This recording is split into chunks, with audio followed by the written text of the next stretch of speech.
wabarakatuh. Selamat pagi. Jadi pada hari ini kita mengadakan acara rutin di Prodi SP1 Bedah Universitas Andalas, RSUP Dr. M. Jamil Padang. Itu pada hari Sabtu diadakan kuliah subuh yang biasanya memuat materi-materi mengenai mengenai kurikulum, mengenai bahan-bahan atau materi yang ada di kurikulum bedah. Jadi pada hari ini kita mengundang Dr. Michael, spesialis bedah, subspesialis bedah digestif konsultan, di mana beliau ini merupakan staf bedah digestif di RSUP Profesor Dr. Kandau, Manado. Beliau ini sahabat saya ya, waktu pendidikan konsultan bedah digestif di uh, Universitas Diponegoro, RSUP Dr. Karyadi, Semarang. Sebagaimana teman-teman ketahui semua, Dr. Michael ini banyak berkecimpung di bedah digestif, khususnya peminatan hepatomegalovir. Ya, jadi beliau ini cukup berpengalaman, bahkan banyak mengerjakan kasus-kasus yang berkaitan dengan hepatomegalovir. Jadi untuk tidak berpanjang waktu lagi ya, kita persilakan Dr. Michael, spesialis bedah konsultan bedah digestif, untuk memberikan materi mengenai tata laksana obstruksi ya, masalah ya. Batu CBD, Dr. Irwan. Oh, sesi Kamat Baldak. Oke, silakan Dr. Michael. Iya, selamat pagi, salam sejahtera buat semuanya. Terima kasih atas teman-teman dari UNAN yang memberikan kesempatan. Terima kasih juga buat sahabat saya Dr. Irwan. Oke, supaya tidak berlama-lama lagi kita mulai.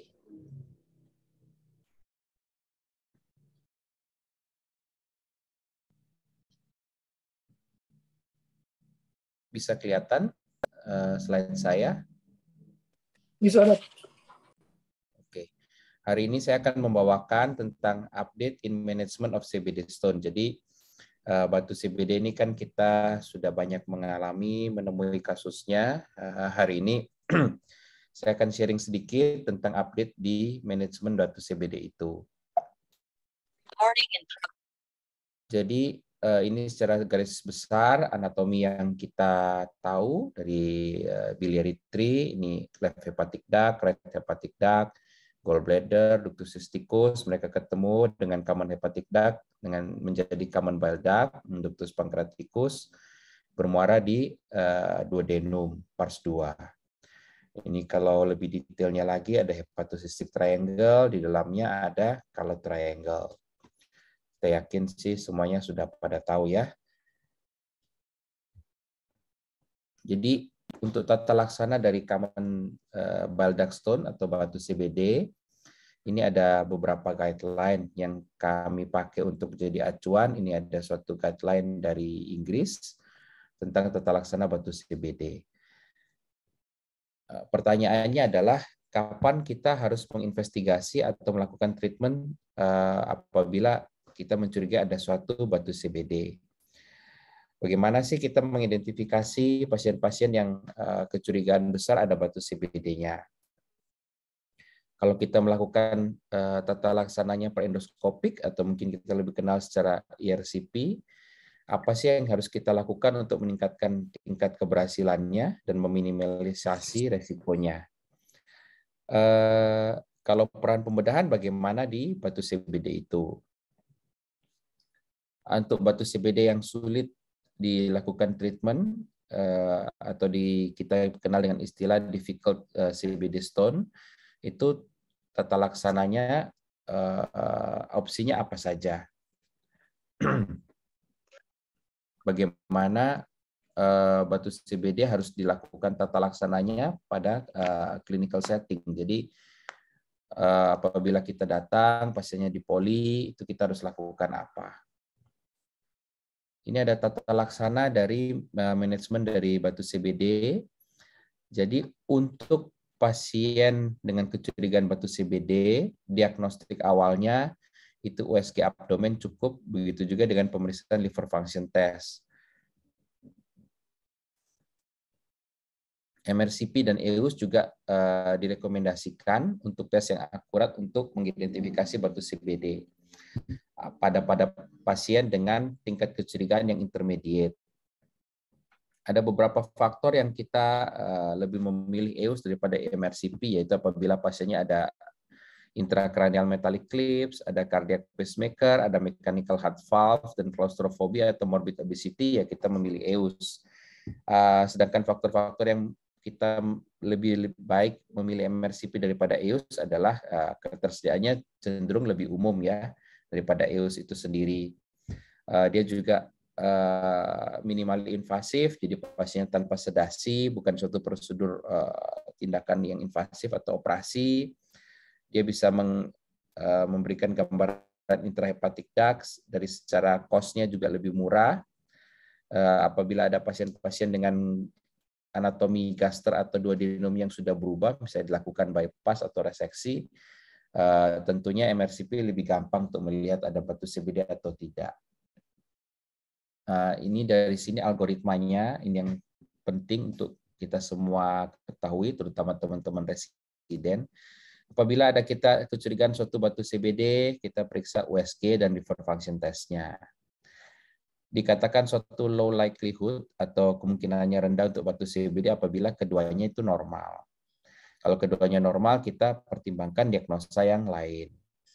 Apabila pada hasil USG atau liver function test-nya ada dilatasi dari CBD dengan normal liver function test atau abnormal liver function test dengan normal kaliber dari biliary system, jadi salah satu itu kecurigaannya intermediate.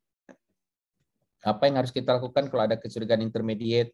Kita lanjutkan dengan pemeriksaan MRCP atau EUS. Kecuali kita mau memutuskan tetap lakukan kolesistektomi dengan IOC atau laparoskopik ultrasound. IOC kita yakin banyak sudah punya, C-arm ada di kamar operasi, kateter juga transistik atau transkoledokal tidak sulit.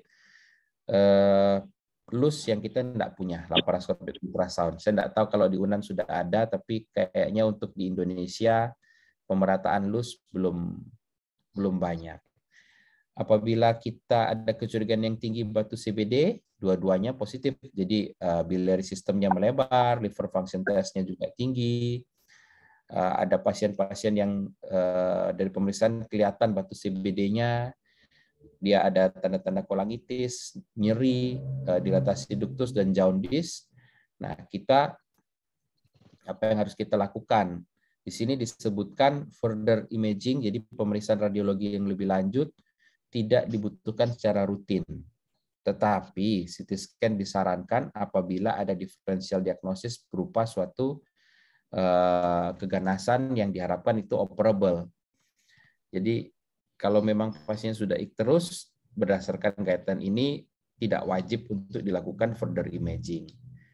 Tapi saya pribadi, kalau memang pasiennya usianya sudah lanjut, ada riwayat operasi sebelumnya, atau baik itu laparoskopi kole, atau sudah lakukan intervensi sebelumnya tetapi masih tetap kuning, saya sih membutuhkan imaging lebih lanjut ya untuk mapping yang kita mau hadapi itu apa. Penjelasan ke keluarga pasien juga lebih baik. Untuk batu CBD yang dikatakan bisa dilihat di USG sebenarnya sangat jarang. Alasannya karena batu CBD itu dia letaknya di posterior dari duodenum. Duodenum itu udara. Kalau kita USG biasanya agak sulit tervisualisasi karena ada udara di atasnya. Jadi sangat jarang sebenarnya. Di sini kita lihat kalau dari MRCP atau EUS-nya itu tidak mengesankan suatu batu CBD, ya mungkin diagnosanya yang lain. Tetapi bila dia menyarankan suatu batu CBD, kita lanjut bisa ke ERCP atau surgical extraction. Begitu juga kalau high likelihood, kita bisa lanjut ke ERCP atau surgical extraction. Soal ini memang masih kontroversial, nanti ada evidence base-nya di belakang. Jadi tidak, setahu saya belum ada yang lebih superior, baik itu ERCP maupun ekstraksi surgical atau pembedahan. Dua-duanya merupakan alternatif yang sebanding. Kalau batu CBD-nya tidak bisa diangkat dengan surgery, pembedahan atau ERCP, dipertimbangkan dilakukan PTBD atau percutaneous radiological technique. Di sini untuk suatu endoscopic management of CBD stone, saya sih banyak memakai guideline dari SG ini, dari European Society. Di sini disebutkan apabila ada symptomatic gallstone, sama dengan tadi lakukan liver function test dan USG. Kalau low likelihood, langsung dilanjutkan cholecystectomy. Cenderung kan kita lakukan laparoskopik ya sekarang standarnya. Kalau intermediate, EUS atau MRCP, kalau positif untuk batu CBD, bisa dilanjutkan dengan preoperatif ERCP atau lanjut dengan cholecystectomy dengan eksplorasi CBD. Itu pun alternatifnya sekarang kan sudah laparoskopik ataupun open, tapi kebanyakan sudah mampu dikerjakan dengan laparoskopik. Di sini kalau high likelihood juga sama. Jadi guideline ini dengan yang guideline pembedahan surgical kurang lebih sama. Rekomendasinya, kalau kita memilih secara ERCP, untuk pemberian antibiotik profilaksis, ternyata SG tidak menyarankan rutin dilakukan pemberian antibiotik untuk profilaksis ERCP, untuk batu CBD ya. Walaupun dia weak recommendation, kecuali harus diingat apabila pasiennya dengan kolangitis preoperatif sudah diketahui tetap harus diberikan antibiotik. Apabila dia tidak kolangitis, SG tidak menyarankan untuk pemberian antibiotik profilaksis. Apabila dari ERCP itu ada beberapa tahapan yang sulit. Yang pertama itu adalah memposisikan posisi skopnya di depan dari ampula vateri. Kedua, kita mendapatkan akses atau kanulasi ke biliary tree. Yang sulit itu mendapatkan akses ke biliary tree. Rekomendasi dari SG itu kita selain melakukan kanulasi, kita harus menyediakan lah jalan keluar yang adekuat untuk batunya ketika kita melakukan ekstraksi. Jadi kita harus lakukan endoscopic sphincterotomy maupun sphincteroplasty. Untuk ekstraksi batunya direkomendasikan menggunakan balon atau basket, sama-sama efektif dan aman untuk batu CBD ketika kita lakukan ekstraksi. Kalau penggunaan stent, direkomendasikan penggunaan stent temporer, stent plastik, apabila ada batu CBD yang tidak bisa diekstraksi.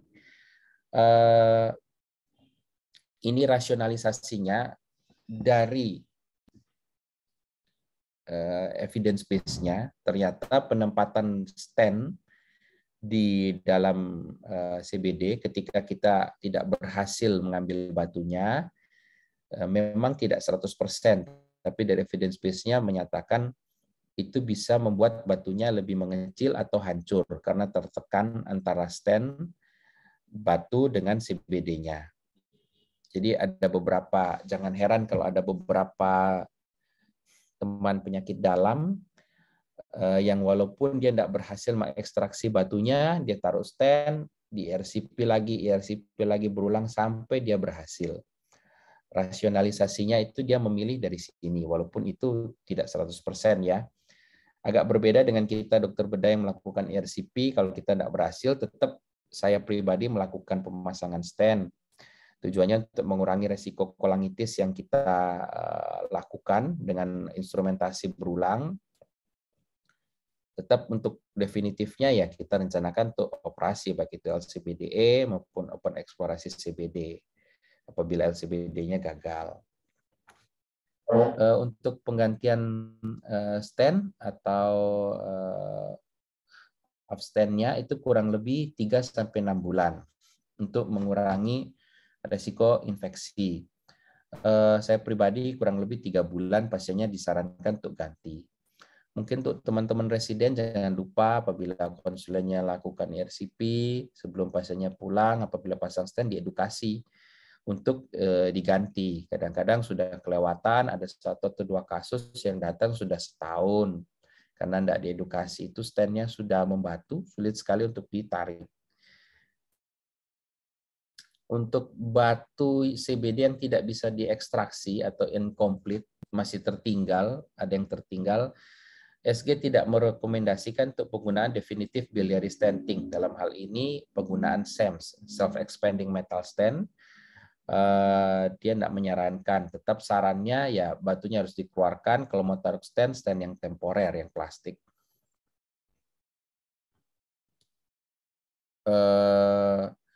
Untuk penggunaan ursodeoxycholic acid dari SG tidak menyarankan untuk mengatasi batu yang tertinggal atau untuk mencegah rekuren dari batu CBD after endoscopic clearance. Jadi setelah dilakukan RCP, apabila ada batu yang tertinggal atau untuk mencegah rekurensi, pemakai UDCA dari SG tidak menyarankan.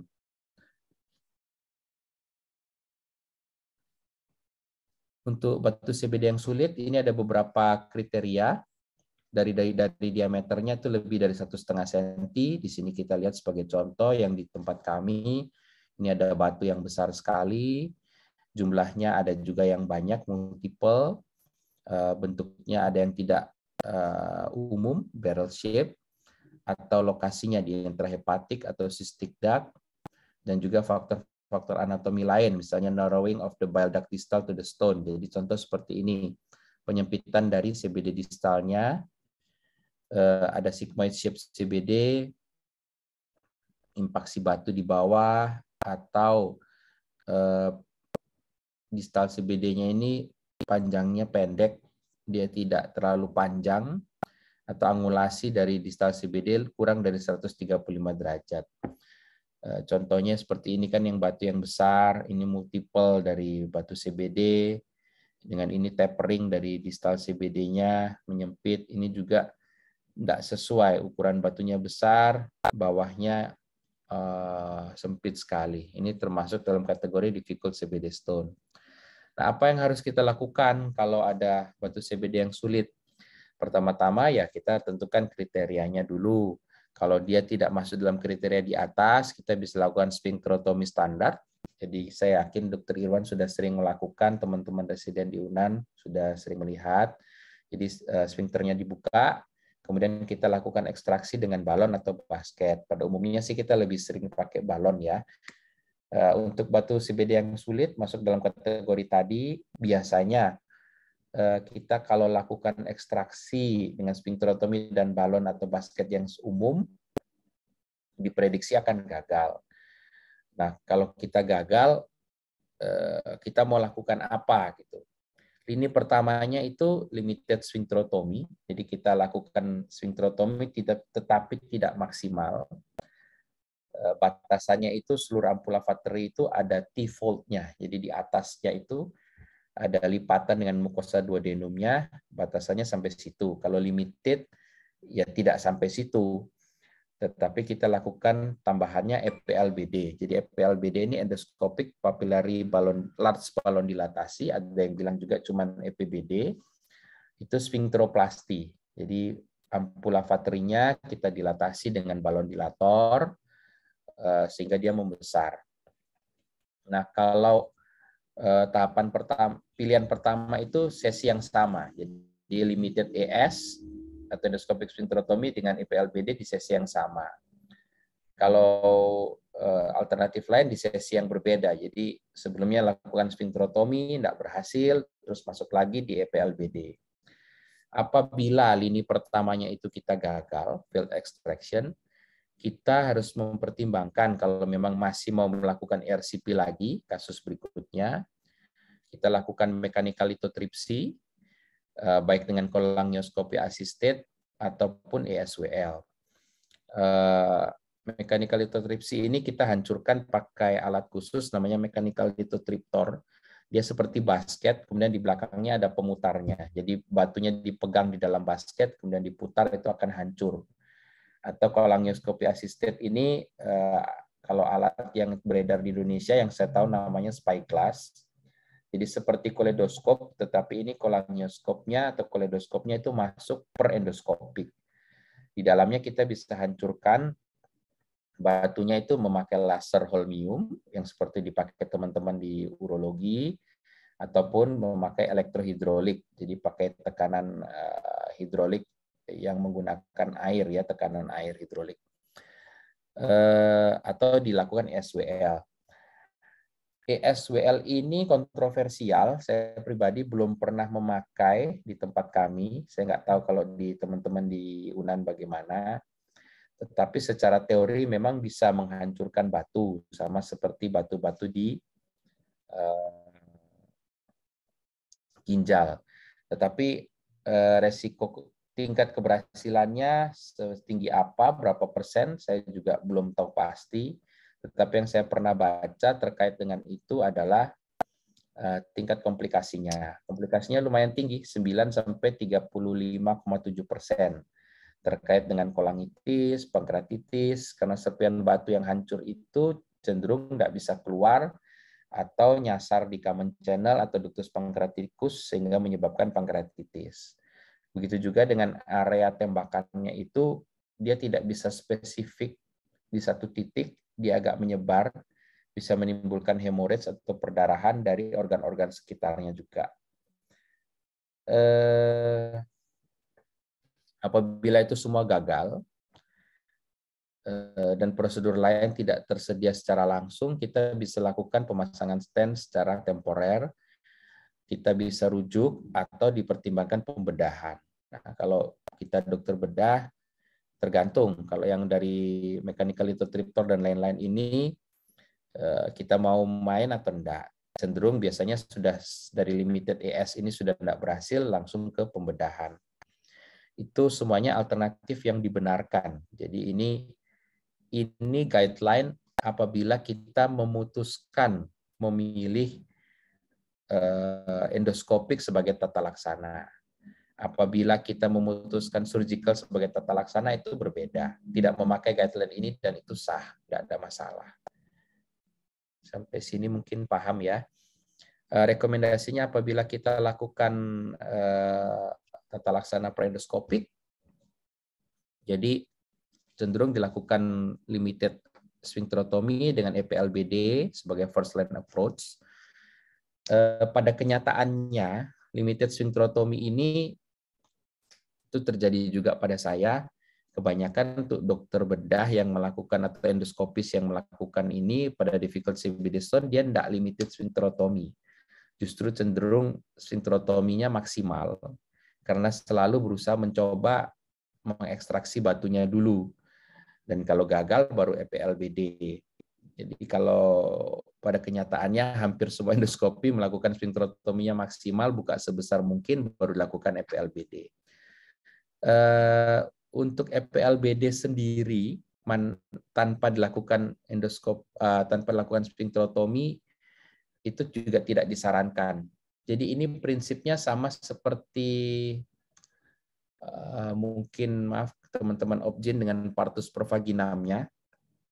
Kalau bayinya susah keluar, kalau kita paksa kristaller keluar kan sobek ya, sobeknya tidak beraturan. Nah kalau mau dilakukan pemaksaan kristaller seperti itu, kemudian kita mungkin supaya sobeknya beraturan, kita lakukan episiotomi. Nah, episiotomi itu seperti kita lakukan limited sphincterotomy. Kalau kita lakukan EPLBD saja, tanpa sphincterotomy, biasanya robeknya tidak beraturan dan berdarah-berdarah. Jadi lebih cenderung, lebih baik kita lakukan limited ES juga.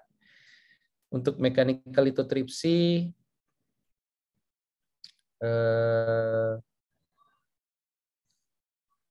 disarankan sebagai lini kedua kalau limited ES maupun EPLBD-nya sudah gagal atau tidak mampu melakukan clearance. Bisa lakukan mechanical lithotripsy. Kalau kolangioskopi assisted juga disarankan bisa lakukan elektrohidrolik atau laser untuk menghancurkan batunya. Kalau tipe dari kolangioskopinya dan lithotripsinya tergantung dari ketersediaan alat, jadi tidak mengikat yang mana yang lebih superior. Untuk SWL, ketika konvensional teknik telah gagal dilakukan, Untuk bile duct clearance dan intraluminar lithotriptor tidak ada. Tetapi rekomendasinya lemah dan low quality of evidence. Jadi sampai sekarang saya pribadi sih tidak pernah mencoba untuk SWL. Ini contoh kasus-kasus kami untuk batu yang besar tidak bisa keluar dengan tapering dari distal CBD-nya. Kami lakukan ini ampulavatorinya. Kalau ini gambaran kolangiogramnya, kami sudah lakukan sinkrotomi. Sekali lagi ya ini tidak limited karena saya mencoba maksimal lakukan. Setelah itu kami lakukan EPLBD, balon dilatasi dengan CRE balon dilator. Di sini kita bisa lihat ada pinggang. Pinggang ini adalah daerah distal CBD-nya yang menyempit. Targetnya apabila kita lakukan EPLBD, waste-nya ini bisa hilang. Jadi dengan tekanan yang lebih tinggi, biasanya di alat EPLBD-nya itu ada ukurannya, berapa ATM meningkatkan dilatasi berapa sentimeter. Kalau ditingkatkan ini bisa lihat dari ada waste menjadi waste-nya berkurang atau bahkan hilang. Sehingga kita mampu melakukan ekstraksi batunya. Oke. Kapan pertanyaannya kalau kita melakukan lap kole setelah RCP atau stone extraction? Rekomendasi dari SG itu sarannya dalam 2 minggu setelah RCP dilakukan setelah 2 minggu, karena dalam 2 minggu apabila kita lakukan lap kole itu conversion rate-nya cukup tinggi dan terjadi problem untuk recurrent biliary event. Jadi ada bisa resiko struktur, cedera saluran biliar. Jadi sebaiknya kalau mau lap kole pasca IRCP atau ekstraksi batu disarankan setelah 2 minggu. Bagaimana dengan surgical management? Jadi kalau surgical management tentu saja opsinya kita bisa open eksplorasi CBD atau kita lakukan laparoskopik. Standarnya sih bukan standar ya, cuman kebanyakan sudah banyak dilakukan laparoskopik. Ini ada satu literatur yang cukup baik, nanti bisa dibaca sendiri secara detailnya. Ini dia membahas secara teknis bagaimana cara melakukan eksplorasi CBD dan alternatifnya. Bahkan ada teknik operasinya step by step.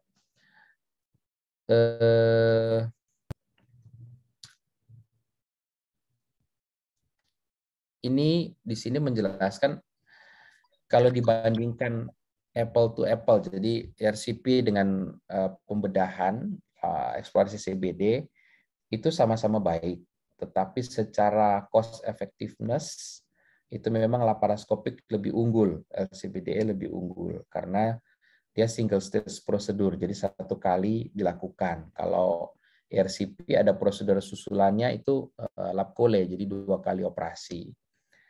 Tentunya juga tergantung skill dan ketersediaan alat di masing-masing center.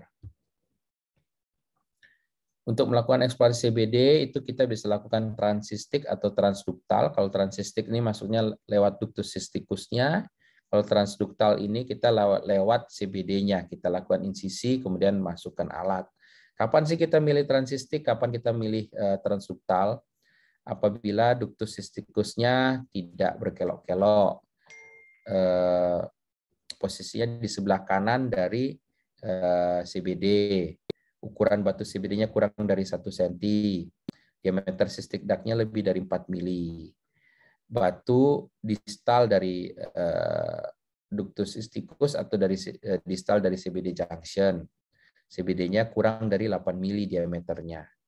Dan batunya di CBD stone kurang dari 5. Sebaliknya kalau kita lakukan transduktal, itu biasanya ductus cysticusnya insersinya masuk ke CBD sebelah kiri atau terlalu ke bawah sekali. Jadi memang kan variasinya cukup besar ya, jadi itu harus diperhatikan lebih baik. Batunya ukurannya besar lebih dari 10 mili. Apabila kita lakukan transistik tapi gagal, batunya di sebelah proksimal dari ductus cysticus atau CBD junction-nya, dilated CBD lebih dari 8 mili, ada batu yang multiple lebih dari 5, atau batu yang rekuren, atau sebelumnya sudah lakukan lab chole, pengalaman dokter bedah juga diperhitungkan dengan baik, serta ketersediaan alat. Saya pribadi, kalau untuk IOC, transistik melakukan karena lebih gampang ya, saya tidak harus mencederai duktusnya. Tetapi kalau memang sudah dari awal kita memutuskan untuk dilakukan eksplorasi CBD, saya lebih banyak transduktal karena memang batu-batu yang dihadapi sebelumnya seperti gambar tadi ukurannya besar-besar.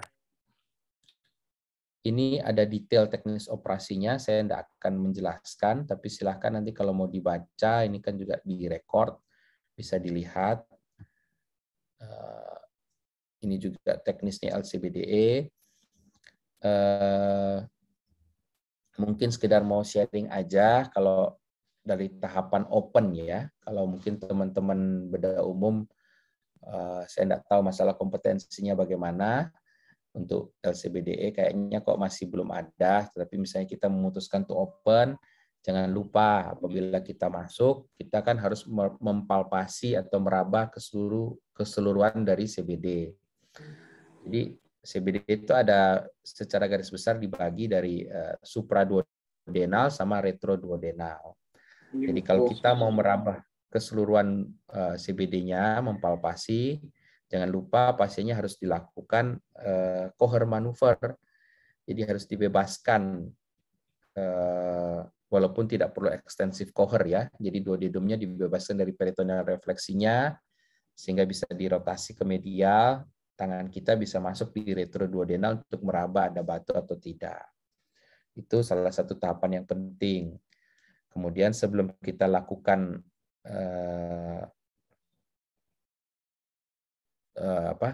koledokotomi, saya pribadi distal dari cystic plate-nya atau gallbladder-nya saya sudah lakukan pembebasan secara fundal down, tapi saya belum kolesistektomi. Saya gunakan itu sebagai traksi untuk menarik CBD-nya lebih tension. Karena itu kan di dalam ligamentum hepatoduodenale ada CBD, ada arteri hepatika, belakangnya ada vena porta. Jangan sampai kita salah menusuk atau melakukan insisi, tapi ternyata bukan di CBD, tetapi di arteri atau vena porta. Jadi biasanya gallbladder-nya saya tidak buang dulu, tetapi saya traksi itu sebagai acuan. Tetap dilakukan fungsi, dites ada bile yang keluar atau tidak. Apabila ada bile yang keluar dari titik fungsi itu kita lakukan insisi, dilakukan stay suture atau tegel kanan kirinya, kemudian kita eksplorasi. Cara eksplorasi baik LCBDE, open surgical itu ada 2. Standarnya kita lakukan pakai kolangioskop atau koledoskop. Standar lain kita memakai C-arm, disuntikan kontras, kemudian dilihat di C-arm batunya di sebelah mana. Banyak yang cukup percaya diri dengan koledoskop saja, oh ini sudah cukup, kita tidak perlu lagi pakai C-arm. Tetapi pada kenyataannya saya sendiri pernah mengalami pemakaian koledoskop itu tetap bisa ada retensi batu. Karena kita saat masuk, batunya mungkin bergerak ke atas kalau kita masuk ke bawah. Begitu juga kita keluar, kita masuk ke atas, batunya turun ke bawah. Jadi kalau memang mau lebih aman, lebih clear, sebaiknya dua-dua. Selain pakai koledoskop, pastikan clearance-nya, bukan masalah batu saja, tetapi dites bisa masuk sampai ke duodenum atau tidak koledoskopnya. Jadi tidak ada tahanan di distal dari CBD. Itu sudah selesai, paling baik lagi kita lakukan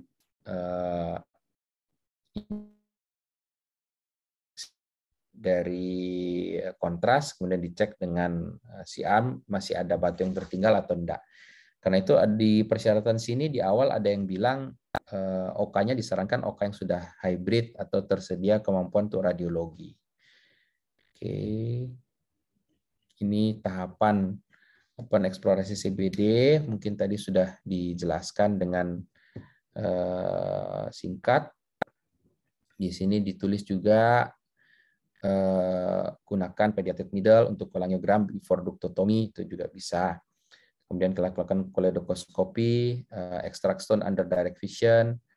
Di sini ditulis perform completion cholangiografi. Jadi memang disarankan bukan cuma pakai koledoskop saja, tapi sudah selesai, kita tetap harus lakukan cholangiografi. Nah, pertanyaannya, apabila kita sudah buka koledokotominya ini mau diapakan pasca eksplorasi CBD? Jadi kan ada 3 pilihan. 1, kita lakukan bypass. Kedua, kita tutup primer. Ketiga, kita pasang ticup. Kita lakukan bypass apabila kita tidak bisa lakukan ekstraksi batunya, batunya impacted, atau setelah lakukan ekstraksi batu, kita eksplorasi dengan koledoskop, itu tidak bisa melewati ampula vaterinnya, entah stricture, entah stenosis, dia tidak bisa lewat. Nah, itu kita lakukan bypass.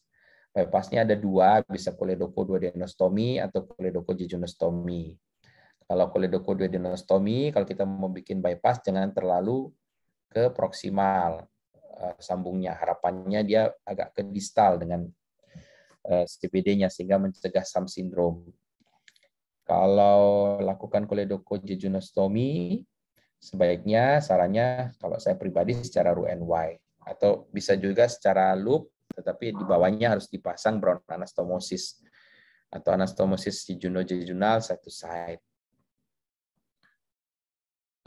Kapan kita lakukan drainase atau penutupan dari CBD-nya yang kita buka itu? Kalau kita lakukan primary closure, itu sarannya 1, sudah pasti tidak boleh ada kolangitis. Karena kalau ada kolangitis harus dilakukan drain ya. Kalau kita sudah open atau eksplorasi CBD perlaparoskopik ya pasang ticup. Pankreatitisnya tidak ada edema atau inflamasi dari ampula yang signifikan karena instrumentasi kita. Tidak ada, tentunya yang pasti tidak ada batu CBD yang tertinggal. CBD-nya tidak flaccid. Jadi kadang-kadang ada CBD yang dilatasi sekali, dindingnya tipis, itu juga tidak disarankan untuk dijahit primer. Atau kualitas dari jaringan CBD-nya itu baik. Jadi ini harus penting sekali diperhatikan kapan kita mau tutup primer, kapan kita mau pasang cicup. Memang pada umumnya dulu banyak sekali teman-teman yang memasang cicup, semuanya selalu dicicup. Tapi dari evidence base terbaru, primary closure boleh. Kalau di tempat saya, kebanyakan saya memang sudah tidak memasang cicup lagi. Hal ini karena pasien-pasien LCBDE saya atau eksplorasi CBD saya itu setelah gagal di ERCP. Jadi cenderung ampula vaterinnya sudah dilakukan sinkrotomi semua, sehingga saya cukup pede untuk primary closure dan tidak masang cicup lagi. Ini gambar kalau kita pasang cicup, ini dinding abdomennya. Cara masang cicupnya nanti akan dijelaskan juga di belakang. Ini contoh kasus yang kita lakukan LCBDE. Ini kita pakai koledoskop, ini secara laparoskopik, ini laparoskopik view-nya, ini beruntung batunya yang nyangkut di depan mata, dilakukan koledokotomi transduktal, batunya bisa keluar. Kita lakukan koledoskop masuk ke dalam, ini bisa mengeksplor, melihat dalam CBD-nya. Ada sih opsi monitor yang bisa split 2 begini, ada yang perlu 2 monitor. Tergantung kenyamanan pasien. Seperti tadi saya, kenyamanan dokternya, bukan pasien.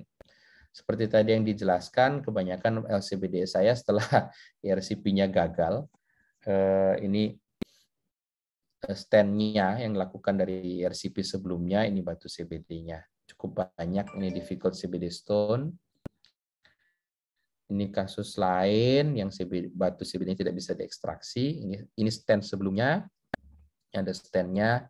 Ini distal, proximal CBD-nya, ini ampula vaterinnya dari sisi dalam per koledoskop ya. Ini ada videonya sedikit, di mana kita melihat secara koleidoskopi. Ini stennya, ini batunya, ini kalau di proksimalnya kita mau lihat proksimal dari CBD. Ini ada aliran banyak keluar, dipastikan mundur, ada batu yang tertinggal atau enggak. Kurang lebih seperti ini. Nah, ini yang membandingkan secara head to head RCP atau LCBDE. Jadi kalau kita mau lakukan laparoskopik kole, transistik atau transduktal LBDE, eksplorasi CBD, itu sah-sah saja, diakui tekniknya. Di sini juga disebutkan tidak ada bukti sampai saat ini, belum tahu kalau ada evidence base baru ya, yang dalam hal efikasi, mortality atau morbiditas ketika LCBDE dikomparasi dengan preoperatif ERCP. Tetapi memang sudah jelas LCBDE diasosiasikan dengan waktu tinggal di rumah sakit yang lebih sedikit, lebih pendek lah. Ini batu yang diekstraksi, perlu endoskopi, ini penggunaan koleidoskop di tempat kami. Nah, ini juga tadi menjelaskan ticup dengan primary closure. Kalau pasang ticup untuk teman-teman residen, jangan lupa ya, itu harus dibentuk sudutnya seperti ini. Kemudian titupnya itu jangan diisi bulat langsung satu tube, tetapi harus dibelah dua. Ini lihatnya titupnya dibelah dua. Bahkan di yang saya dulu, saya ada bikin sudutnya di sini, sehingga ketika kita tarik keluar bisa keluar. Kalau nggak dibelah dua, nggak dibuat sudutnya, nanti nggak bisa diekstraksi titupnya, sangat kesulitan. Kebanyakan dulunya dipasang ticup kalau eksplorasi CBD untuk mencegah bileaks dari koleidokotomi. Biasanya dulu-dulu kan tidak ada koleidoskopi, kita tidak tahu distal dari CBD-nya itu duct clearance-nya gimana, atau distal CBD ada stenosis atau tidak. Tetapi beberapa studi menunjukkan kalau kita tutup primer tanpa insersi ticup, itu lebih superior dibandingkan pemasangan ticup yang sudah direncanakan, tentunya dalam hal hospital stay. Bahkan kalau katanya untuk jumlah bileak-nya sama saja, recurrence stent juga sama saja. Biasanya pada primary duct closure juga waktu operasinya lebih singkat dan bisa kembali bekerja lebih cepat dalam 8 hari. Tapi tetap primary closure saya pribadi selalu mengacu ke persyaratan yang dijelaskan sebelumnya. Yang ini. Jangan lupa. Bukan berarti terus semuanya sudah nggak perlu ditutup lagi, tutup saja juga jangan. Bagaimana dengan post-operatif kolangiografi? Kapan kita kalau mau cabut titupnya? Sebelum cabut, kita harus lakukan post-operatif kolangiogram. Kalau kolangiografi tidak menunjukkan adanya aliran empedu atau bileak atau stenosis, kita bisa lakukan pencabutan dari titupnya atau misalnya di sini ada kita lakukan transistik atau PTBD juga bisa. Apabila ada stenosis, stenosis kebanyakan bisa diselesaikan secara endoskopik dengan pemasangan stent. Kalau ada bileak, kita bisa lakukan endoskopik pemasangan stent dengan covered stent apabila diperlukan. Tapi dari pengalaman kami sih, pasang stent 1 atau 2 sudah cukup untuk membantu mengurangi resiko bileak-nya. Kalau di literatur ini dibilang 6 minggu pasca operatif baru boleh dicabut titupnya. Tapi kalau waktu kami sekolah dulu, begitu saya juga pribadi sekarang, saya sih 2 minggu cukup. Alasannya, rasionalisasinya, kalau ticup itu bahannya bukan lateks ya. Bahannya lateks bukan silikon. Jadi dia memang merangsang terbentuknya track. Tujuannya memang penggunaan bahannya itu untuk merangsang pembentukan track. Nah, tracknya ini biasanya sudah cukup matur, dianggap mampu mempertahankan paten itu setelah 2 minggu. Ada beberapa clinical result dari literatur ini yang mungkin bisa jadi perhatian. Kalau dilakukan eksplorasi CBD secara elektif, itu mortalitinya rendah, kurang dari 1%. Laparoskopik transistik, angka suksesnya 80%. Laparoskopik koledokotomi, angka suksesnya kurang lebih tinggi lagi, 90-95% dari pasien. Komplikasi setelah penggunaan ticup kurang lebih 16%. Justru lebih besar apabila dibandingkan dengan penutupan CBD secara primer. Ini memang merubah ya pandangan tradisional kita. Primary closure itu shorter operative time, shorter hospital stay. Penggunaan koledoskopi mengurangi resiko retensi batu dengan sangat signifikan. Ini ada hal yang baru, laparoendoscopic rendezvous approach, diasosiasikan dengan tingkat keberhasilan yang lebih tinggi, 95,6% dibanding 80% yang two stage yang tradisional. Shorter hospital stay 4,3 hari dibanding 8 hari, dan lower cost-nya juga dibandingkan dengan two stage prosedur untuk memastikan clearance dari CBD. Saya pribadi belum pernah melakukan laparoendoskopi rendezvous. Mungkin Dr. Irwan yang sudah sering melakukan bisa di-sharing juga kalau memang mau. Untuk robotik, safe and visible juga, tetapi ya ketersediaan alat, fasilitas itu mempengaruhi juga di pembiayaan. Di sini dibilang transverse koledokotomi sama amannya dengan vertikal koledokotomi pada CBD yang melebar, tapi saya pribadi tidak pernah lakukan transfer, saya selalu vertikal. Komplikasi yang paling sering CBD itu by leak dan deep space infection, jadi jangan lupa selalu pasang drain. Yang sering dikhawatirkan adalah biliary stricture, batu CBD yang rekuren, atau kolangitis. Harus diperhatikan dengan baik, dievaluasi juga. Saya juga ada beberapa kasus dengan bile pasca cedera saluran biliar, pasca lap chole. Setelah dilakukan bypass, entusite tetap resiko untuk dia terjadi biliary struktur dari bypassnya itu sangat tinggi.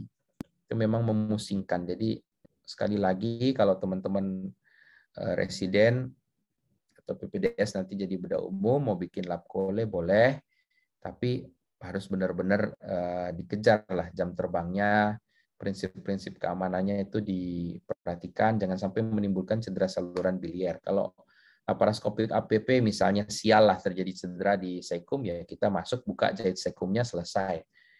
Tapi kalau lap chole itu mengerikan dan membuat pasiennya pusing, orang yang dikonsultasikan, yang konsultannya juga pusing, karena itu pengurusannya sangat repot. Seperti tadi, dibandingkan clearance CBD dengan satu atau dua stage prosedur, tentunya primary LCBDE kalau lebih unggul di shorter hospital stay, dan cost efektifnya juga lebih baik. Ini untuk ini SG juga menyarankan transistik terbatas untuk batu-batu yang lebih kecil dari ukuran ductus cysticusnya. Untuk koledoskopi assisted, beberapa literatur menyarankan yang laser lithotripsy, penggunaan laser holmium itu lebih aman dan efektif dibandingkan dengan elektrohidrolik. Tetapi di guideline di atas itu dia bilang sama aja, tergantung dari ketersediaan alat dan kemampuan kita. Ini pengalaman kami di Kandau, kami total dari Januari 2017 sampai Oktober ini sekitar 266 ERCP, diantaranya itu ada 166 kasus untuk batu CBD, 40 diantaranya itu difficult CBD stone. Dari 40 ini yang kami lakukan limited ES dengan EPBD, hanya first line, saya belum punya untuk mechanical lithotriptor ataupun spyglass untuk kolangioskopi, harapannya ke depan sudah ada, itu tingkat keberhasilannya cukup baik, walaupun lini pertama dari 40 kasus itu tingkat keberhasilannya kurang lebih 83%. Jadi 33 kasus bisa diselesaikan dengan baik. Hanya 7 yang gagal, kami lakukan temporary plastic stenting. Echo message-nya tentu ketika di poli, itu kita harus bisa mengidentifikasi dengan baik, ini ada kecurigaan batu CBD atau enggak. Kalau ada, itu harus ditentukan berdasarkan algoritmanya, ini kita mau endoskopik ataupun surgical, tergantung kemampuan dan fasilitas di tempat kita masing-masing. Apapun yang kita pilih, mau endoskopik ataupun surgical, penting sekali memastikan tidak ada retensi batu CBD. Karena sangat tidak enak untuk menjelaskan ke pasiennya kita mau lakukan tindakan kembali, itu tidak mudah. Oke, sekian dari saya. Ini zaman saya sekolah dulu, ini Dr. Irwan ini saya. Ini kalau di luar jam stase minum-minum kopi kerjanya. Oke, mungkin itu yang bikin pinter kali minum kopinya. Terima kasih, sekian dari saya. Oke, baik. Terima kasih Dr. Michael.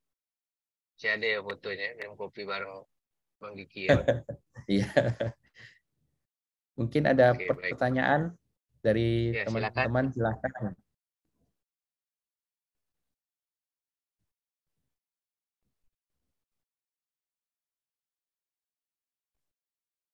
Kalau di chat ini ada pertanyaan ya Dr. Oh Michael. iya, ada.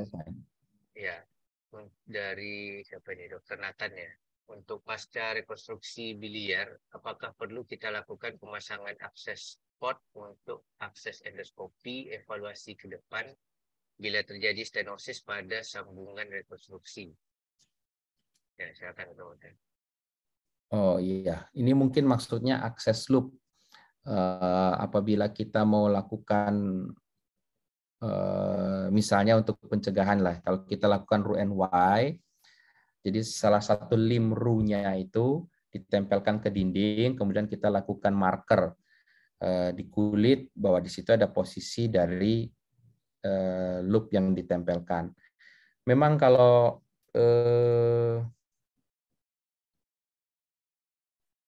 beberapa kali memang sangat pusing ya pasiennya itu struktur kembali pasca bypass. Kalau ditanya perlu, dari pengalaman saya pribadi, saya belum baca evidence base-nya, sepertinya itu memang perlu. Apalagi bila di tempat kita itu tidak ditunjang adanya radiologi intervensi yang mumpuni. Karena untuk terapi itu yang paling nyaman untuk pasiennya dan mungkin tidak memusingkan untuk kita juga, itu sebenarnya radiologi intervensi yang bisa menolong kita. Dari perkutan, dia masukkan guide wire, menembus daerah struktur, kemudian didilatasi dengan balon. Itu yang sebenarnya paling nyaman, atau dia pasang stent di situ, sampai stenosisnya matur. Kalau saya perlulah, kalau kita belum ada radiologi intervensi yang membantu kita perlu. Kalau pasang akses loop, kita bisa akses dari situ, irisan, tembus sampai ke intramukosal atau intralumen dari yunumnya, kemudian kita bisa pakai koleidoskop kita atau bronkoskop mungkin kalau ada untuk evaluasi yang mana yang buntu, mungkin kalau perlu pasang stent atau dibuka kembali, di balon juga bisa. Kalau saya itu perlu. Ya, terima kasih. Benar ya. Jadi perlu, tapi ini pertanyaan ada di buku-buku lama ini ya, Dr. Michael ya. Mungkin dulu kita pernah diskusikan ini. Jadi ada Hudson-Russell itu ya kalau nggak salah ya. Jadi meninggalkan satu akses dari rulimnya itu di seputan ya, Dr. Michael ya. Nah, jadi itu yang lama. Tapi untuk akses itu sendiri pun tidak gampang itu. Ya, dikasih tanda dengan metal di seputannya. Nah, mungkin yang lebih baik itu yang seperti kata Dr. Michael, yaitu kita bekerja sama dengan teman radiologi intervensi. Kita rendezvous, satu masuk dari percutaneous transhepatik, kita dari RCP. Jadi kita temukan ujung-ujungnya itu untuk dilatasi dari struktur. Gitu ya, Dr. Michael ya? Iya. Baik, terima kasih. Ada yang lain pertanyaannya? Silakan. Izin bertanya, Dr. Dok. Michael. Ya, silakan. Dok, izin Dok, saya Andi Dok.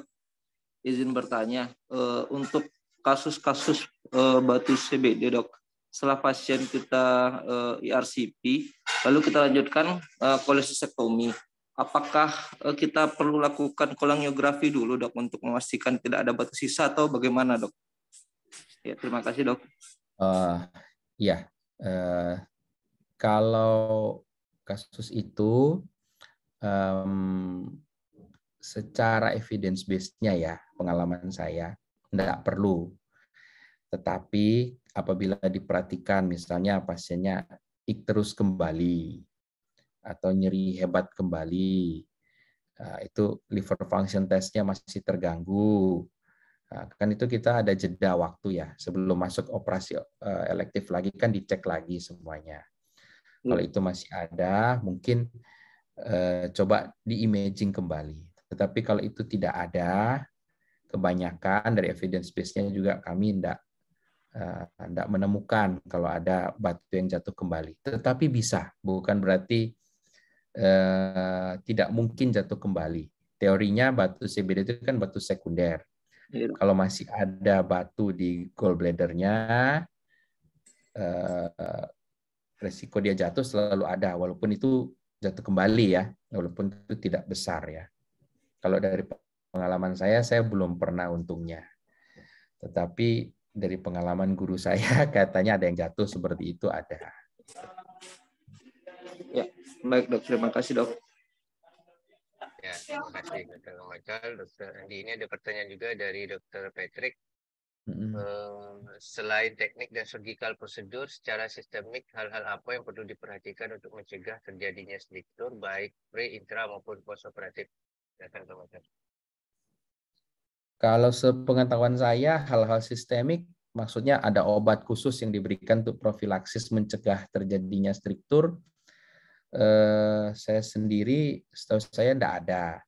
Karena terjadinya struktur itu biasanya sering terjadi karena handling dari tisu yang tidak baik, atau penggunaan dari thermal counter kita, thermal koagulasi yang liberal, tanpa memperhatikan posisi, lamanya exposure dari thermalnya. Sehingga itu yang menyebabkan terjadinya struktur. Kalau pemberian antibiotik atau obat-obat tertentu secara sistemik yang diinjeksikan untuk mencegah terjadinya struktur, setahu saya tidak ada. Iya, baik. Mungkin tambahnya ini ya, Dr. Michael ya, ukuran CBD ya di awal gitu ya, dari imaging atau dari kolangiografi kita ya. Kalau CBD-nya kecil, kita insisi, mungkin bisa berbahaya juga kalau bisa terjadi struktur ya. Kalau yang diameternya kecil ya, kurang dari 8 mili, ada beberapa literatur 5 mili itu juga berbahaya tuh, bisa struktur. Ya. Kalau sistemik saya juga belum tahu nih obat-obatan apa, tapi memang ada beberapa yang menggunakan yang seperti di slide Dr. Michael tadi, hormon glukagon ya pada waktu RCP untuk mendilatasi, tapi itu pada saat intraoperasi melakukan relaksasi dari sphincter. Iya, betul. Atau buscopan ya kita gunakan ya, tapi itu untuk mengistirahatkan dari peristaltik duodenumnya sehingga tidak lari-lari itu konsilat. Oke, baik, ada yang lain pertanyaannya? Mumpung ini tadi malam saya juga ada RCP nih, Dr. Michael. Pasiennya dokter ini di kasus biliari pankreatitis. Jadi ada batu di batu di gallbladder-nya juga banyak. Jadi ketika di RCP itu keluar debris sludge-nya sangat banyak sekali. Memang RCP menolong ya untuk kasus-kasus seperti itu. Kalau lakukan intervensi pembedahan kan pasien-pasien seperti itu tidak mampu ya dengan pembedahan yang lama itu untuk pasang stent, untuk drainase, memang menolong sekali sebenarnya RCP. Jadi pada awalnya itu dicoba laparoskopi, kolestesektomi. Jadi begitu saya masuk, saya laporkan ke dokter ini, itu kondisinya sangat lengket sekali. karena pankreatitis itu. Jadi kebetulan tadi malam itu saya lakukan yang seperti kata Dr. Michael itu TPLBD. Jadi kita melebarkan, kemudian kita sustain dan biliar. Mantap. Oke, baik yang teman-teman, ada yang lain pertanyaannya? Izin, Dok. Ya, silakan. Firdaus. Iya dok, izin dok, saya Firdaus dok dari PPDS Bedah Unan. Ingin bertanya dok, tadi masih ada pertanyaan mengenai tentang kapan kita aman untuk melakukan primary closure pada pasien-pasien dengan transductal bile duct exploration. Karena misalnya dari intraop kita temukan dilatasi dari CBD. Apakah ada penelitian sebelumnya yang mengatakan bahwa misalnya dilatasi sekian kali dari ukuran normal, maka aman untuk dilakukan primary closure, atau lebih baik menggunakan titub karena kita takut adanya dyskinesia dari CBD dok. Lalu yang kedua dok, kalau misalnya pasien datang dengan kita dengan obstructive jaundice, ternyata temuan intraopnya itu Mirizi syndrome, apakah ARCP ataupun IOC yang terbaik yang kita lakukan untuk mengkonfirmasi dari apakah terdapat sumbatan lagi di lumen CBD-nya dok? Mungkin itu saja dok, terima kasih dok. Jadi untuk yang pertama, kalau syarat primary closure sama seperti yang tadi tetap dijelaskan. Kalau dia juga tidak menulis, enggak tahu kalau ada literaturnya ya, mungkin Dr. Iwan yang lebih banyak membaca kalau masalah itu.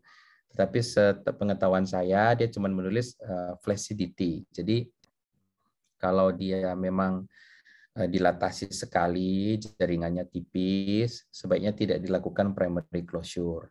Apalagi ketika kita lakukan koledokotomi itu, kita bebaskan cukup ekstensif. Jadi ada devaskularisasi dari dinding CBD-nya.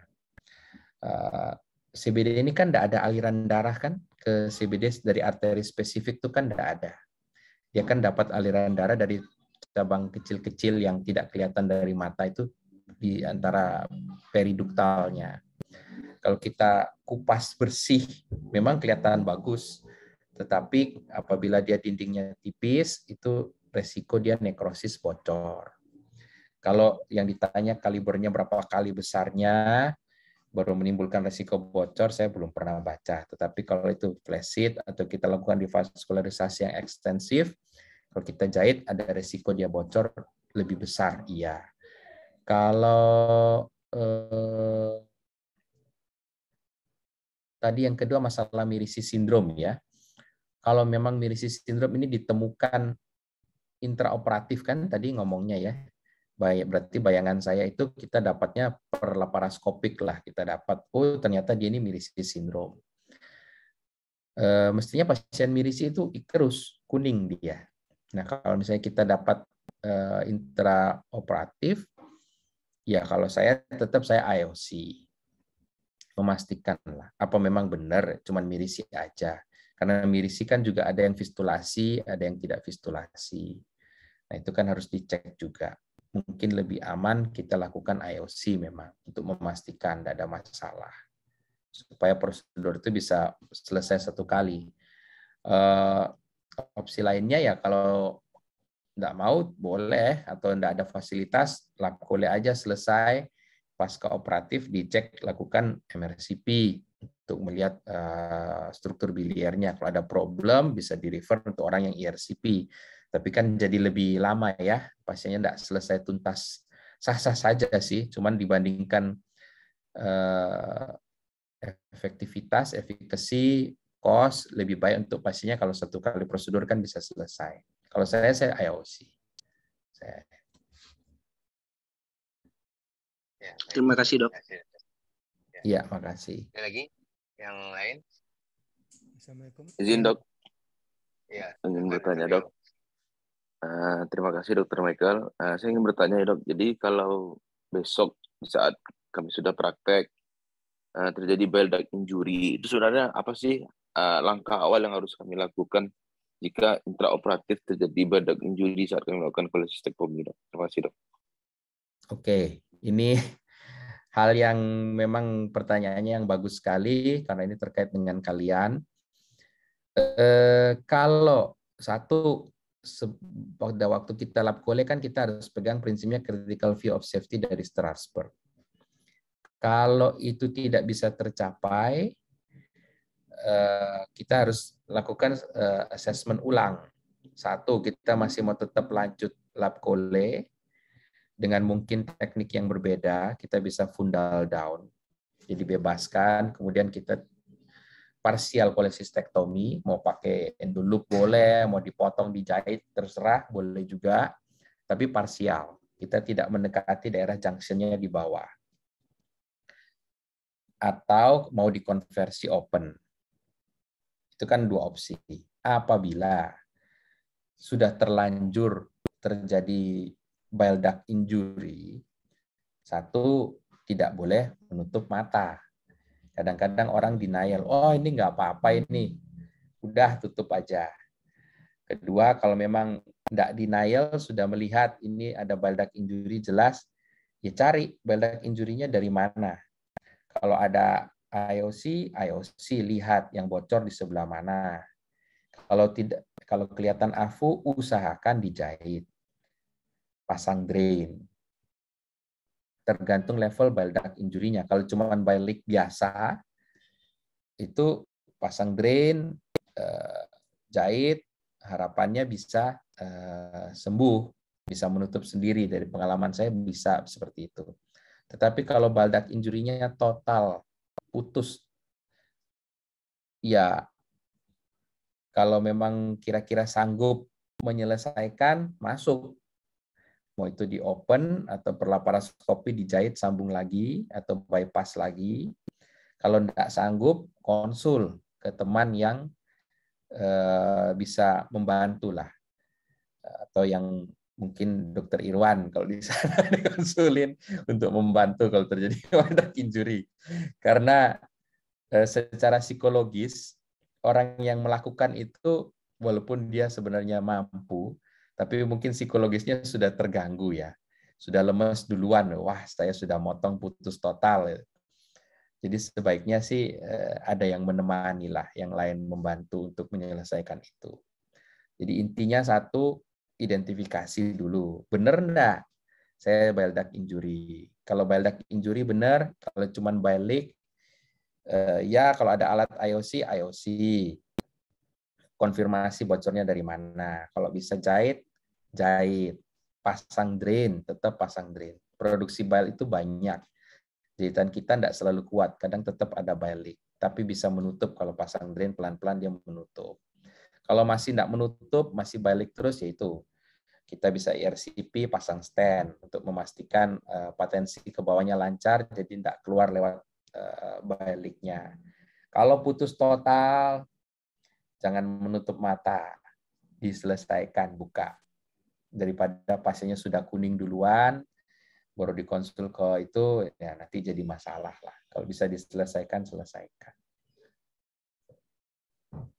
Mungkin Dr. Irwan ada pendapat. Ya, benar, setuju Dr. Michael. Jadi Dr. Leo, bile duct injury ini merupakan momok. Ya. Momok bukan hanya bagi bedah umum, juga bagi bedah digestif. Bagi siapa sajalah yang mengerjakan mulai dari kasus-kasus sederhana seperti kolesistektomi, baik open maupun laparoskopi. Benar kata Dr. Michael tadi, kuncinya adalah pertama pemahaman akan anatomi. Jadi pada waktu intraoperatif itu kita dari bedah digestif sekarang ini itu menganjurkan, ya sangat-sangat menganjurkan, bahkan di setiap kesempatan workshop atau seminar, simposium, kita itu mengajarkan critical view of safety ya Dr. Michael ya. Di critical view of safety itu selalu kita ajarkan itu ya, karena untuk saat ini yang paling aman mengerjakan kolestektomi itu adalah secara critical view of safety. Pemilihan antara open dengan laparoskopi itu sudah menjadi standar internasional bahwa kolestektomi itu sebaiknya dikerjakan dengan laparoskopi ya. Itu sudah mencapai taraf gold standar sebenarnya. Kemudian pemahaman akan anatomi menggunakan critical view of safety. Jika terjadi, ya benar kata Dr. Michael, jangan denial, cepat konsul. Yang penting kita tahu bahwa ini sudah terjadi bile duct injury. Ya, benar itu Dr. Michael, setuju. Jadi bagi adik-adik atau teman-teman bedah umum ini, belajarnya itu critical view of safety ya. Jangan ya, kita memang masih ada sejawat-sejawat yang mengerjakan mungkin dengan pundus dari pundal dulu, pundal down ke bawah. Nah itu dikerjakan pada kasus-kasus yang sulit, ya, pundal down itu. Jadi itu namanya bailout prosedur ya. Pada ketika filsafat Strasbourg itu digolongkan bailout prosedur. Jika gagal mengidentifikasi ketika safety-nya, hepatocystic triangle dan Callow triangle seperti gambar di slide pertama Dr. Michael tadi, nah itu kita menggunakan bailout prosedur ya. Dan tindakan yang dilakukan pun hanya parsial cholecystectomy. Jangan dipaksa sampai ke bawah itu ya. Kemudian perlu diingat juga marker-marker dari ductus cysticus ya, marker-marker anatomi, di mana posisinya seperti garis R4U line itu ya, itu diketahui. Kemudian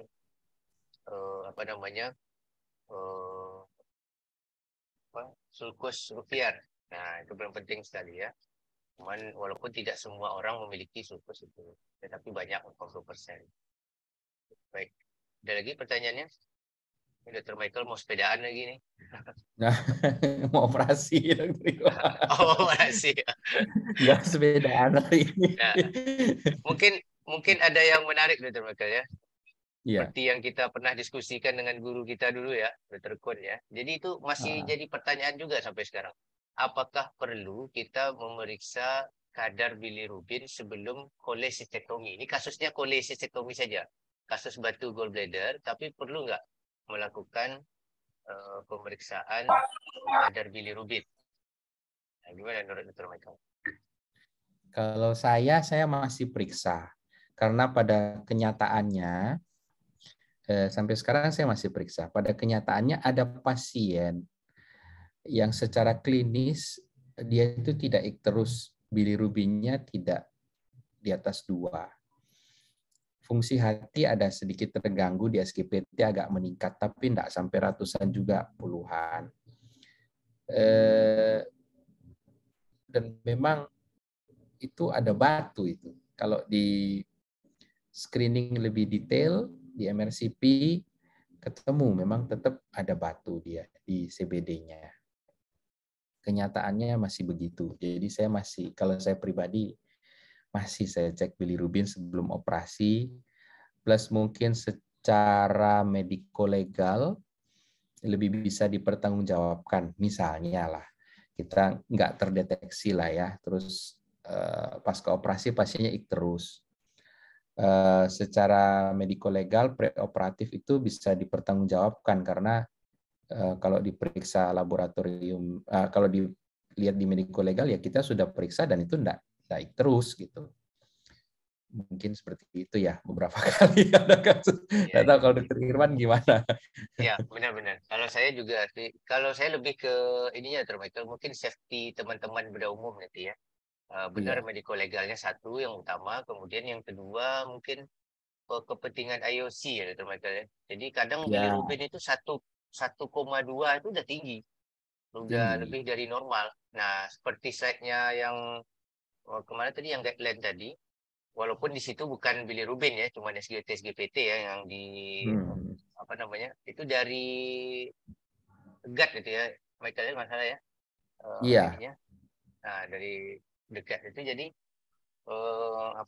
penting juga kita memeriksa itu supaya buat jaga-jaga, perlu enggak kepentingan IOC nanti intraoperatif ya, karena mengingat SIAM ini udah hampir luas ada di RSUD ya, karena dokter ortopedi udah banyak kemana-mana. Kalau ortopedi ada mesti ada SIAM biasanya gitu ya sekarang. Nah, urologi pun udah masuk juga kemana-mana, itu mereka pasti butuh SIAM. Jadi kita pun bisa memanfaatkannya gitu. Kalau dulu zaman kita mungkin belum ada SIAM ya. Tapi itu keluar pertanyaan ujian itu. Nah, sekarang lagi ujian nasional ya. Jadi siapa yang mendengar ini nanti ya bisa lah jadi acuan ya. Oke, baik. Jadi untuk cholecystectomy-nya tuh 2 minggu ya Dr. Michael ya, setelah RCP ya. Kalau SG merekomendasikan minimal di atas 2 minggu. 2 minggu ya. Karena lengket-lengket pasca RCP ya, kontras itu ya. Iya, beberapa kali sih pas ke RCP, padahal saya sudah ngambil jaraknya agak jauh 1 bulan, masih lengketnya masih hebat. Masih lengket juga, iya benar. Makanya kadang saya tuh mengerjakan rendezvous, tapi untuk kasus-kasus ya. yang dari MRCP itu ditemukan dilatasi CBD-nya mungkin lebih dari 1,5 sampai 2 cm. Ya itu baik. Ada lagi pertanyaannya? Tidak ada dari ini sejawat kita yang di tempat Dr. Michael Ricardo. Tidak ada lagi. Ini ujian batu CBD ini keluar ini kalau ujian ya Dr. Michael ya. Iya, paling sering batu CBD, sea kolorektal itu materinya udah kike gitu. Ya. Kemudian mungkin dyskinesia satu lagi ya yang penting di teman-teman ketahui ya. Jadi pada dulu kita sering itu diskusi alot ya. TTUP itu berawal dari masalah-masalah dyskinesia. Itu selalu disebut-sebut oleh guru-guru kita terdahulu ya. Jadi dyskinesia dari CBD-nya. Itu penting semua dipasang TTUP. Walaupun di literatur yang lain, TTUP yang digunakan di luar negeri itu ukurannya lebih besar daripada TTUP kita. Nah, tujuannya itu seperti Dr. Michael bilang tadi, lebih dari 2 minggu sudah maturasi track.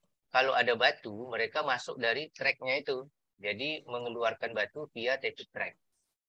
Nah, itu dulu saya ingat tuh Dr. Lucy pesannya TTUP yang nomor ukuran 30 itu Dr. Michael. Ya, waktu kita di Vietnam dia minta nomor 30. Sementara yang di kita kan kecil-kecil ya, nomor 5 kecil, ya. gitu ya. Kita lebih ke drainase sifatnya. Nah, kalau mereka di luar itu untuk ekstraksi batu via TTUP crack. Tapi memang TTUP ini semakin ditinggalkan karena morbiditasnya besar. Artinya setelah dilepas TTUP masih ada bilicate-nya. Nah, itu pada beberapa pasien nggak nutup masalahnya. Lama itu, fistula bal bilioputan fistula lama itu. Ya, lama benar. Oke, ada lagi pertanyaan? Izin Dr. Irwan. Ya, silakan Dr. Pepi. Dr. Pepi dok dari Bedah Unan dok. Izin dok untuk terkait stenting ataupun drainase tadi dok. Ini mungkin juga terkait dengan penelitian yang akan kita lakukan dok. Jadi apakah bisa diprediksi gitu dok penggunaan stent ataupun titup terkait dengan ukuran diameter dari CBD dok? Seumpama kan kita bisa saat melakukan IRCP kemudian kita ukur diameter CBD, kita bisa saya juga belum menemukan literaturnya gitu dok, dengan ukuran diameter CBD mungkin kurang dari 2 mili kita bisa pikirkan untuk stenting, tapi kalau mungkin lebar dari 2 mili kita pikirkan untuk drainase seperti titup. Pertanyaan kedua dok, kemudian terkait saya baca juga dari panduan tadi dok, ada katanya kalau kita tidak yakin bahwa dengan primary closure itu kita masih ragu ada bileakage, kita bisa pikirkan untuk drainase abdomen subhepatik. Nah, apakah ini rutin kita kerjakan dok? Kalau panduan ini dianjurkan kalau memang ragu ya silakan dikerjakan gitu dok. Terus terkait dengan titup ini ada yang jelaskan juga evidence base-nya juga tidak banyak mendukung. Kalau misalkan di daerah titup tidak tersedia dok, apakah bisa kita modifikasi dengan penggunaan Foley kateter atau nasogastrik tube dok? Mohon ini ya dok, mohon pendapatnya dok. Terima kasih dok. Ya, saya coba jawab ya. Kalau yang pertanyaan pertama, kalau ditanya kaliber stent atau kaliber tube dibandingkan dengan ukuran itu sebenarnya bukan masalah kalibernya. Kita tuh mau apa pasang stent atau mau pasang tube. Kalau misalnya ERCP. Kita pasang stent itu untuk drainase kolangitis. Ya nomor 10 atau nomor 7 sudah cukup. Nomor 7 itu 7 French itu cenderung memang agak buntu, blok sama sludge. Nomor 10 satu aja cukup. Bukan berarti terus ukuran CBD-nya itu besar terus kita harus pasang banyak-banyak, nggak ada gunanya kan, tujuannya untuk drainase. Kalau itu pada kasus kolangitis. Kalau pada kasus batu yang incomplete masih tertinggal, ya tujuannya juga cuma pasang satu, drainase dulu cukup, nggak ada masalah. Tetapi kalau pada kasus dia struktur biliar atau stenosis cedera bile duct injury yang sudah struktur, bukan putus total, ya pasang stennya mungkin harus lebih dari satu. Karena tujuannya untuk membuka, mendilatasi lubang yang sempit jadi lebih besar. Sama kayak tadi ada waste-nya saya kasih tekanan lebih. Cuman kan nggak mungkin meninggalkan balon di dalam. Yaitu stennya yang dipasang berlebihan. Lebih dari satu lah tujuannya untuk membuka itu. Kalau ticup sama kayak Dokter Iwan jelaskan tadi, kita mau apa? Kalau cuma untuk sekedar drainase aja, nggak perlu misalnya diameter CBD-nya 1,5 cm, pasang ticupnya yang besar sekali, ya nggak perlu. Kalau cuma mau drainase aja, ya pasang aja ukuran yang standar, 6, 8, cukup, filenya bisa keluar. Kalau memang mau jadi akses, kalau batu tertinggal, ya pasangin nomor 30 itu. Tapi kan nggak perlu kan kalau untuk cuma mau drainase gitu. Terus pertanyaan yang kedua, sorry apa tadi yang kedua lupa saya. Mengenai drainase pemasangan drain di Oh ya, kalau bile kalau duct kita injury ragu atau primary closure, saya tetap pasang drain. Karena bile itu produksinya kan banyak ya, sekitar 500 sampai 1000 seharinya. Kalau itu melewati saluran yang kamu ada lukai terus jahit, itu kan titik jahitan itu sebelum dia sembuh kan jadi locus minoris, kelemahan. Jadi sebaiknya pasang drain dulu sampai dia mengalir dulu, jahitannya sudah lebih kuat, terbentuk fibrosis, sembuh, baru drainnya dicabut. Itu makanya kita lihat evaluasi produksi drainnya. Lalu yang ketiga apa ya? Sorry lupa saya.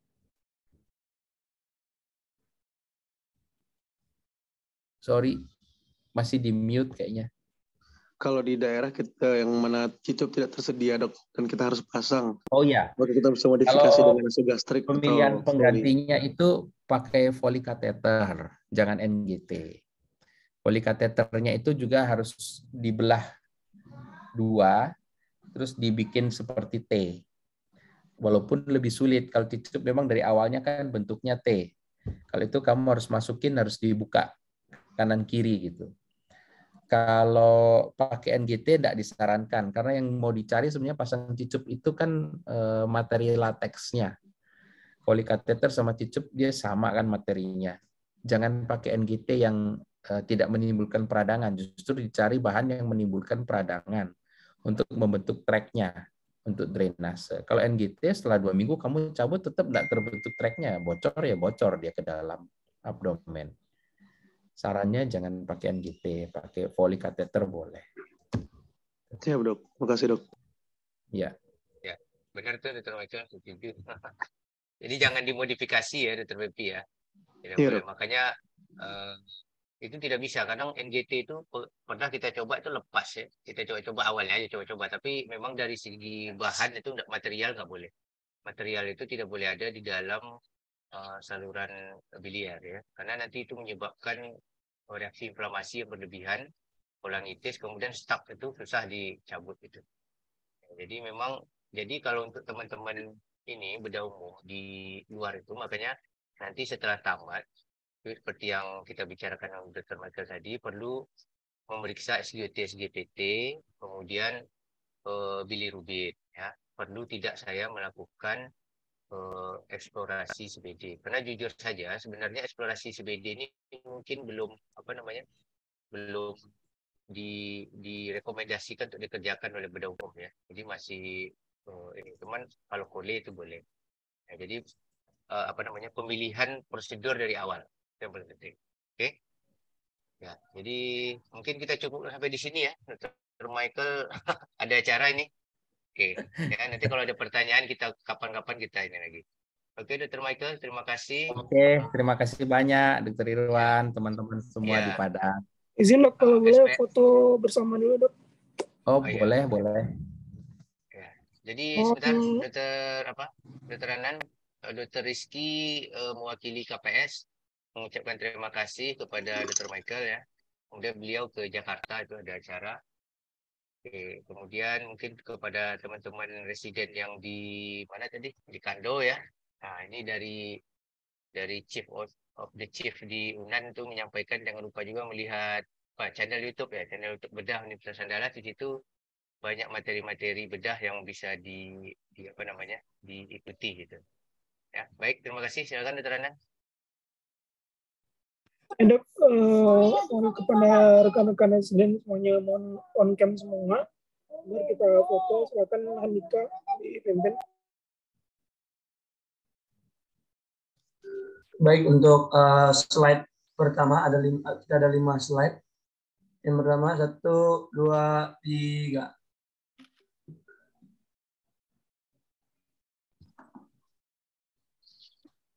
Ya, slide kedua 1, 2, 3.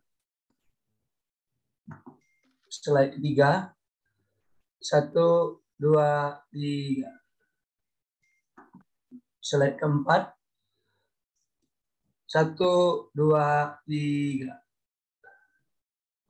Ya, ini yang terakhir 1, 2, 3.